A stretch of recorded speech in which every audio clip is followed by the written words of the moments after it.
சொல்லி அவங்களுக்கு மட்டும் அப்படி கிடையாது, எல்லாருக்கும் அன்னைக்கு வந்து அதாப் இருக்குது. அதனால் மக்களுக்கு என்ன இருக்குன்னு சொன்னால் ஒரு தவறு தெரிஞ்சால் அதை திருத்தணும். அது இப்படி அது சொல்லணும். சொல்லாமல் இருந்தால் அது கண்டினியூவாக போய் இப்போ நான் இந்த விஷயம் சொல்ல தொடங்கி இப்போ 30 வருஷம் ஆச்சு. 30 வருஷம். அப்போது நான் என்னோட நாளைக்கு கேள்வி உண்டாகும். நான் சொன்னேன் அல்லாஹ்வுக்கு தெரியும் சொல்லிகிட்டே இருக்கேன். அப்போது நீங்கள் என்ன செய்யணும் பாருங்க. ஒரு சின்ன உதாரணம் சொன்னால், ஒரு பிளெயின் இங்கேருந்து பறக்குதுன்னு நினச்சிருங்க. திருவனந்தபுரத்துலேருந்து பிளெயின் பறக்குது. ஒரு பைத்தியக்காரன் போய் டெலிஃபோன் எடுத்து சொல்கிறான் அதில் ஒரு பாம்பு இருக்குது. சும்மா விடுவாங்களா? உடனே என்ன செய்வாங்க? பிளெயினை இறக்குவாங்க, டெஸ்ட் பண்ணுவாங்க, இருக்கா இல்லை, அப்புறம் தான் சொன்ன ஆளை பற்றி பார்ப்பாங்க. இப்போ நான் சமுதாயம் செய்யக்கூடிய இந்த தவறு 30 வருஷமாக சொல்லிகிட்டே இருக்கிறேன். அப்போ இது யாரும் கேட்கலன்னா கண்டிப்பாக நாளைக்கு கேள்வி உண்டாகும். எனக்கு இப்போ என்னன்னு சொன்னால் இந்த இதே பற்றி இன்னைக்கு எஸ்கே என்கிட்ட கூப்பிட்டு கேட்டாங்க, உங்களுக்கு இந்த விஷயம் மட்டும்தானா இருக்குது? எனக்கு தெரிஞ்ச விஷயம் இந்த விஷயந்தான். சமுதாயம் உலகம் பூரா முஸ்லீம்கள் இந்த விஷயத்திலே தவறில் இருக்கே எனக்கு தெரியுது. அல்லாஹ் எனக்கு சரியான அறிவை தந்திருக்கு. அப்போ இது நான் சொல்லித்தான் ஆகணும். அப்போ எல்லாத்தையும் சொல்லித்தான் ஆகணும். இப்போ ஆலிம்கள் எடுத்துக்கொள்ளன்னு சொன்னால் மக்கள்கிட்ட சொல்லணும், சொல்லி மக்களை உணர்த்தணும். அப்போ யாரும் சொல்லலைன்னா அல்லாஹ்வுடைய அதாப் தான் அப்புறம் வரும். அப்போ அது பெரிய விஷயம்.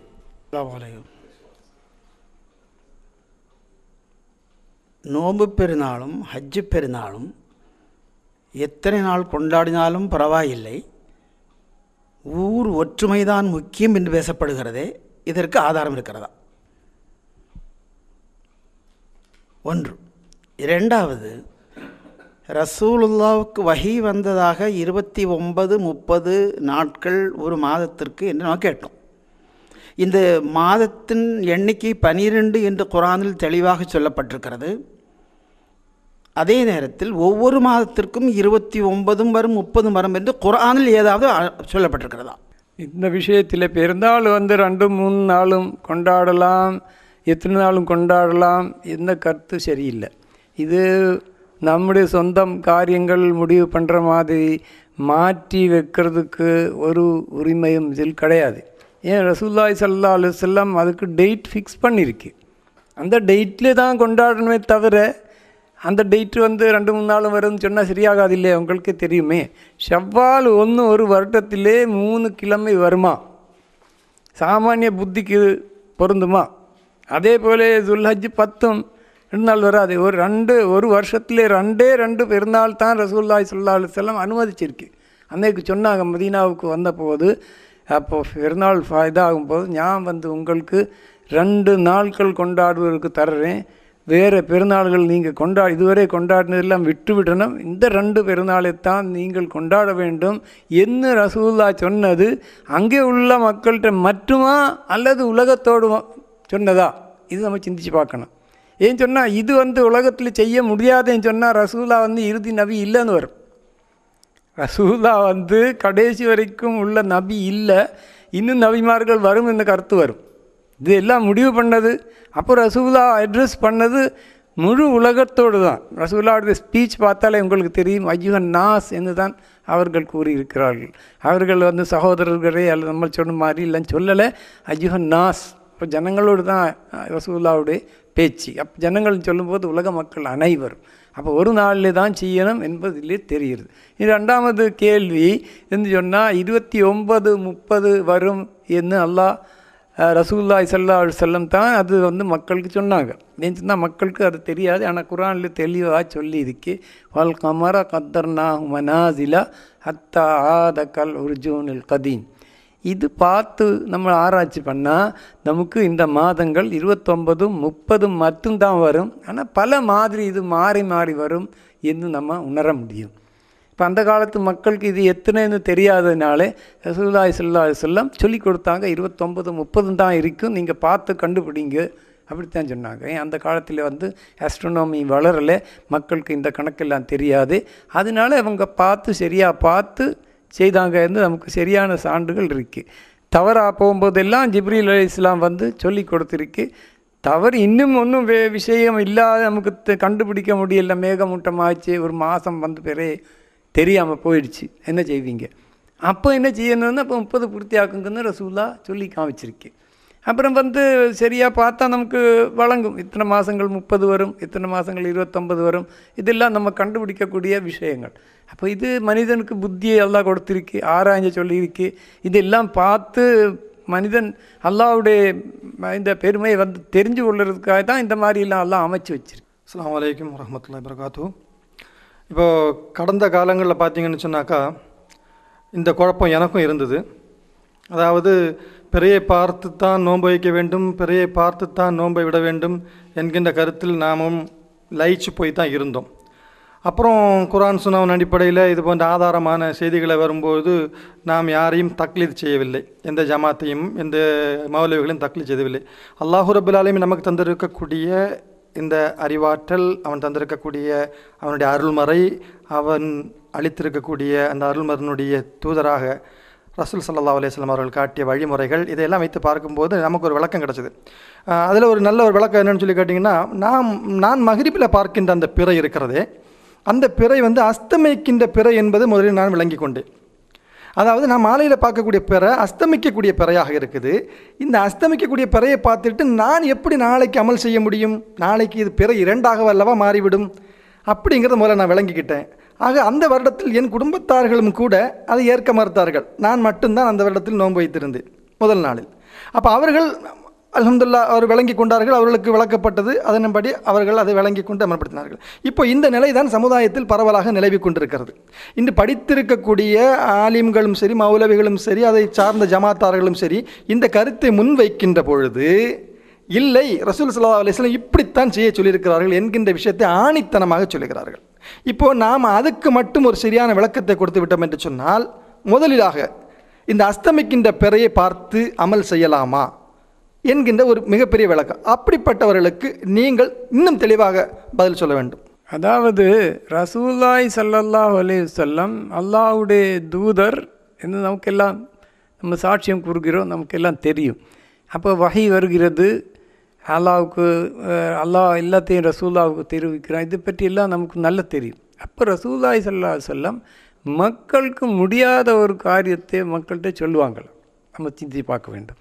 சாயங்காலம் போய் பிறையை பார்த்து மாதம் தொடங்கினால் என்ன ஆகும்? நமக்கு புத்தி இருக்குது. 29ன்னு முடிவு பண்ண மாதங்கள் இருக்குது, 30ன்னு முடிவு பண்ண மாதங்கள் இருக்குது. 30ல் நீங்கள் போய் பிறையை பார்க்குறீங்களா? பார்க்குற ரசூலா சொல்லியிருக்காங்களா? இல்லையே. 30 ஆகிவிட்டால் மாதம் முடிஞ்சது நமக்கு தெரியுது. அதே போல் 29 ஆகும்போது 29ல் போய் பார்த்தா உங்களுக்கு பிறை தெரியுமா? தெரியவே தெரியாது. அப்போ 30 ஆக்குவீங்க. அப்போ என்னாச்சு? அல்லாஹ் 29 ஆக்கினது நம்ம 30 ஆக்கும். அப்போ இது வந்து ரசூலுல்லாஹ் சொன்னதில்லை. இப்லீஸ் வந்து ஏதோ ஒரு காலகட்டத்திலே வந்து இது மாற்றி அமைச்சிருக்கு, நமக்கு தெரிய மாட்டேங்குது. இப்போ நான் இதை பற்றி நிறைய ஆராய்ச்சி பண்ணியிருக்கேன், அதனால தான் எனக்கு சொல்ல முடிகிறது. சவுதி அரேபியாவிலேயும் மற்ற நாடுகளுக்கும் இடையில் வித்தியாசம் வர்றதுக்கு காரணம் என்னன்னு நான் ஆராய்ஞ்சு பார்த்தேன். சவுதி அரேபியா கேட்டு பார்க்கும்போது 2 ஹரம்களிலும் அதிகமான டைம்கள் ரொம்ப கம்மியாக தான் அதுக்கு தப்பு வருது, சரியாகவே வந்துகிட்டே இருக்குது. அதாவது பிறையின் கணக்கின் அடிப்படையிலேயே அவங்க வந்து காரியத்தை செய்கிறாங்க. அவங்களும் வந்து அனௌன்ஸ் பண்ணும்போது என்னென்ன ஆள்கள் பிறையை பார்த்தாங்க, அதனால நாளைக்கு வந்துன்னு சொல்கிறாங்க. இது எப்படி சொல்கிறாங்கன்னு தெரியல. ஆனால் பார்க்கும்போது அன்னைக்கு பிறை பார்த்தோம் சொன்ன அன்றைக்கு பிறை இல்லை, கணக்கு இருக்குது. நமக்கு கணக்கு உங்களுக்கு தெரியும், கணக்கு பிறையுடைய கணக்கு இருக்குது. இந்து பாருங்கள், நீங்கள் இந்துவில் பார்க்கும்போது பிறை அஸ்தமனம், சூரிய அஸ்தமனம், பிறை உதயம், சந்திர உதயம் எல்லாம் ஒவ்வொரு நாளுக்கும் போட்டிருக்கும். கொஞ்சம் நாள் நீங்கள் அது படித்து பார்த்தா உங்களுக்கு தெரியும் பிறை எப்போ இருக்கும், பிறை எப்போ இருக்காது. அது வந்து கஷ்டமான வேலை இல்லை. அப்போ வந்து இது வந்து எப்படியோ அங்கே அல்லாஹ் சுப்ஹானஹு வ தஆலா வந்து சரி பண்ணிட்டே இருக்குது. அந்த இல்ம் வந்து இப்போ எடுக்கப்பட்டிருக்கு. யூரஃபுல் இல்ம்னு வருது, ஒரு காலம் வரும் கியாமத் நாள் இல்ம் எடுக்கப்படும், ஒவ்வொன்றா போகும். இப்போ இந்த இல்ம் வந்து இப்போ போயிருக்கு. இப்போவும் வந்து இந்த சரியாக இந்த இதை பார்க்குறவங்க இப்போவும் சவுதி அரேபியாவில் இருக்கிறாங்க, வேறு எங்கேயுமே கிடையாது.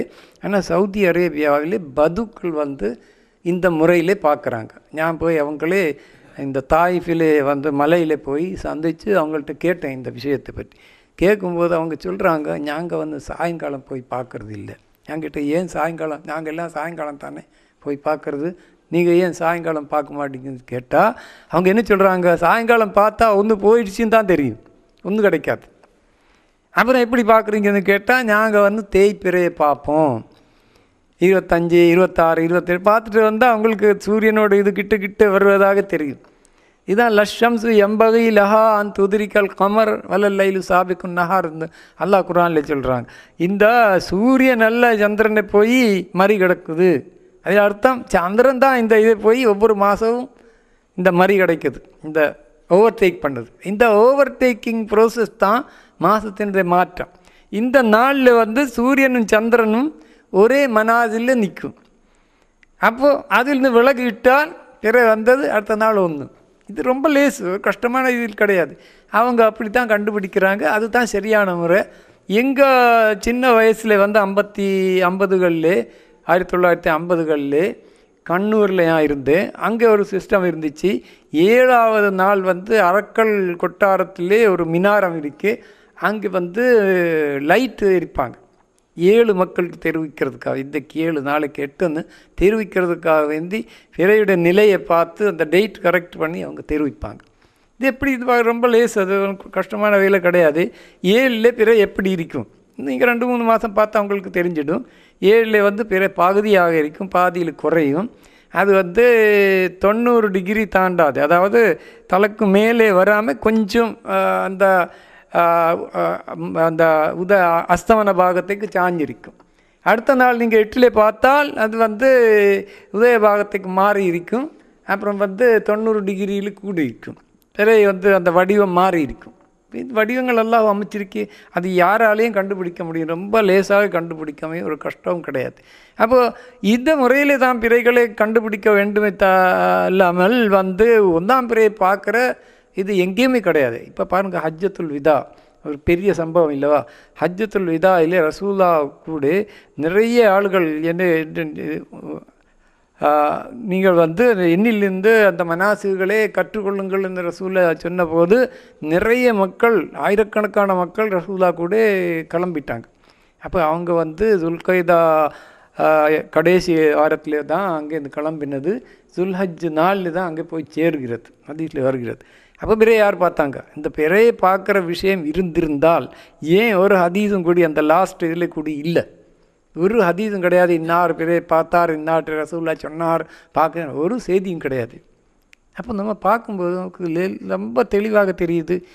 7, 8 தான் மனாசிக்கு தொடங்குது. ஹஜ்ஜுடைய மனாசிக்கு யௌமு தர்வியா 8வது நாள். அப்போ 7, 5, 6 பார்த்தா உங்களுக்கு 8 தெரியும். ஒன்றும் தெரிய வேண்டிய அவசியமே கிடையாது. தெளிவாக தெரியும். இதை பார்த்தா மிட் நைட்லே மறையும். அப்போ அடுத்த நாள் 8 தெரியும். அவங்களுக்கு அதெல்லாம் தெரியும். அப்போ இந்த மாதிரி தான் அவங்க இதே பண்ணாங்களே தவிர இந்த முதல் பிறையை பார்த்து முடிவு பண்ணல. இப்போ கூடி சவுதி அரேபியாவில் அனௌன்ஸ் பண்ணும்போது 4, 5 ஆனால் தான் அவங்க அனௌன்ஸ் பண்ணுறாங்க. அவங்க எப்படி பார்க்குறாங்க பார்க்கும் தெரியாது. அவங்க சொல்கிறாங்க தூரத்து ஆளுகள் சொல்கிறாங்க. அப்படியெல்லாம் கிடையாது. இந்த மனாசில் பார்த்து அவங்களுக்கு இது தெரியும். இது படித்த சஹாபிகளும் நிறைய இருந்தது. ஆனால் இந்த செய்திகள் சாதாரண மக்களிடம் போய் சேரவில்லைன்னு நினைக்க வேண்டியிருக்கு. இருந்தாலும் கூடி இந்த நம்ம ஊர்களிലേക്ക് இஸ்லாம் வரும்போது இதெல்லாம் மாறினதுக்கப்புறம் தான் வந்திருக்கு. அதனாலே நமக்கு இந்த குழப்பம். உர்ஜூனுல் கதீம், சந்திரனும் சூரியனும் ஒன்று சேருகிறது. இந்த 2 நாட்களும் வெவ்வேறு நாட்கள்.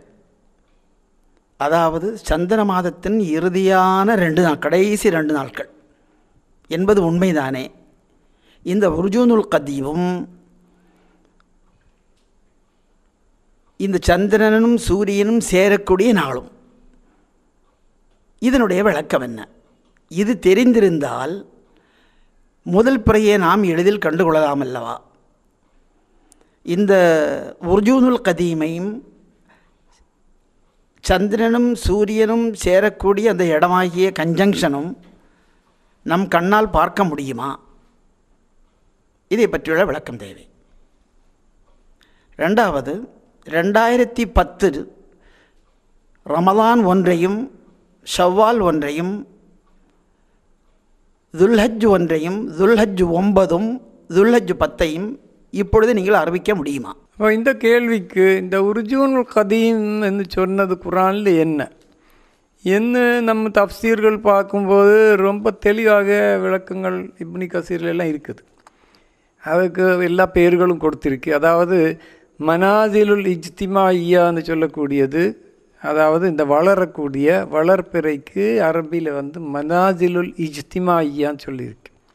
இது வந்து கூட கூட போகுது. இது வந்து 7 வரைக்கும் பிறை தான். அப்போது மனாசிலுல் இஸ்திக்பாலியான்னு சொல்லியிருக்கு, அந்த வெயினிங் ஃபேஸ் சிறுசாக அப்போ வந்து சூரியனுக்கு கிட்ட பிறை வந்துகிட்டே இருக்கு. இந்த உர்ஜூனுல் கதீம் வந்து என்னைக்கு வருதுன்னு சொன்னால், மாதம் முடியறதுக்கு ஒரு நாள் முன்னால் எங்களுக்கு அட்வான்ஸ் இன்ஃபர்மேஷன் தருகிறது, மாதம் நாளைக்கு முடியும். அப்போ என்ன செய்யலாம், அந்த சம்பளம் கொடுக்கக்கூடிய ஆளுகள்லாம் சம்பளத்தை எல்லாம் ரெடி பண்ணி வைக்கலாம். அப்போ உர்ஜூனுல் கதீம் வந்து நம்ம பார்த்தா ஒரு நாள் முன்பே இது தெரியும்.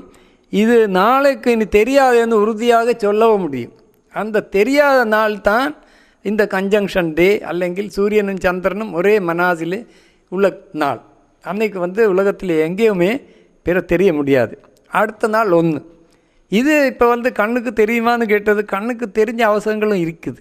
உஸ்மான் ரலியல்லாஹு அன்ஹு காலத்தில் வந்து அந்த இது வந்து ஒரு தடவை தெரிஞ்சிருக்கு. அது கிரகண டைமில் தெரியக்கூடியது, உச்சக்கு மத்தியானம் தெரியும். ரொம்ப கிளியராக இருந்தால், இந்த அஸ்ட்ரோனமர்ஸ் சொல்கிறாங்க, வானம் ரொம்ப கிளியராக இருந்தால் அந்த ப்ளூ பேக்ரவுண்டில் பிளாக் மூன்